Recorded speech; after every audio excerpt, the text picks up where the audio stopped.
బయట వ్యూ అయితే చాలా బాగుంది చూడండి, ఎంత బాగుందో. అప్పుడున్న ఎంత ప్యూర్గా కట్టించారు టెంపుల్ అనేది, చాలా బాగా కట్టించారు. మూకాంబిక అప్పుడు దేవస్థానం.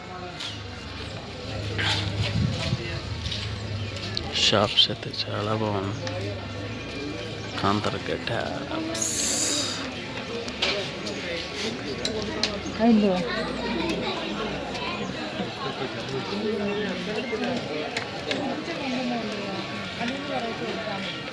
సో గైస్ చూస్తుండండి my channel BBK films. Mookambika టెంపుల్కి అయితే చూసాం, మీరు కూడా వచ్చి చూడండి. Thank you.